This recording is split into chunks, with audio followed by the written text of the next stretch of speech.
leur utilisation a une incidence directe sur le cerveau. Une personne qui communique avec un portable Android, je vous montre un portable Android. Celui-là, il est Android. Et ce téléphone,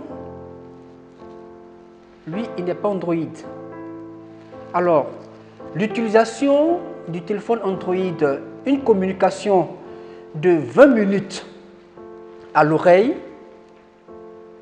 entraîne en fait une augmentation de la température du cortex qui est à proximité des oreilles. Donc le cortex va chauffer de 1 degré Celsius après 20 minutes de communication. Alors, pour une personne qui fait 40 minutes de communication, il va sans dire que le cortex va augmenter la température et va atteindre 2 degrés Celsius.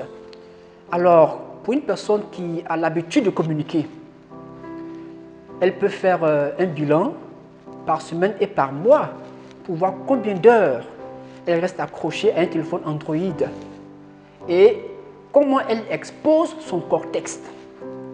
Et plus grave encore, je vois un peu partout dans la rue des personnes qui ont des kits, des antennes, des micros, qu'ils accrochent des fils qui partent du téléphone à l'oreille. Je vous apprends que c'est 3 fois plus nuisible. Alors, ce qui est conseillé pour les communications longues, il est préférable d'activer le kit main libre où on a la possibilité de parler comme ça avec le téléphone sans toutefois le poser à l'oreille. Lorsque la communication va au-delà de 5 minutes, activez le kit main libre pour communiquer avec le téléphone dans la main, sans toutefois le rapprocher au cortex. Alors pour les personnes qui veulent passer un coup de fil et le mettre à l'oreille, je vous conseille en fait l'oreille gauche. Il est plus résistant que l'oreille droite. Prenez l'oreille gauche pour les communications peut-être 5 à 10 minutes au maximum. Mais lorsque la communication va au-delà, alors activez le kit main libre pour parler directement. Alors, il ne faut pas dormir à proximité du téléphone Android à cause du cerveau.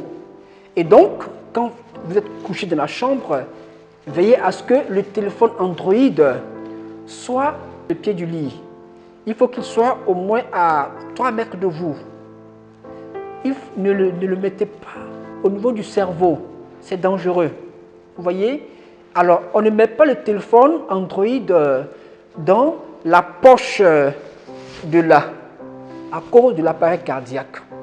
On ne met pas non plus le téléphone Android dans la poche du bas parce qu'il freine la motilité du spermatozoïde. On ne donne pas non plus un téléphone Android à un enfant. C'est dangereux. Alors, le téléphone qui n'est pas nuisible, c'est le téléphone qui n'est pas Android, le téléphone simple. Vous pouvez communiquer avec ce téléphone-là en toute sécurité, il n'y a pas de problème. Évitez de communiquer lorsque vous êtes dans un véhicule. Ce n'est pas bon. Vous augmentez les fluctuations magnétiques. Évitez de communiquer en marchant. Ce n'est pas bon parce que lorsque le téléphone se déplace, les fluctuations magnétiques augmentent et c'est dangereux pour le cerveau. Donc évitez cette manière d'utiliser le téléphone portable. Je vous aime. À bientôt.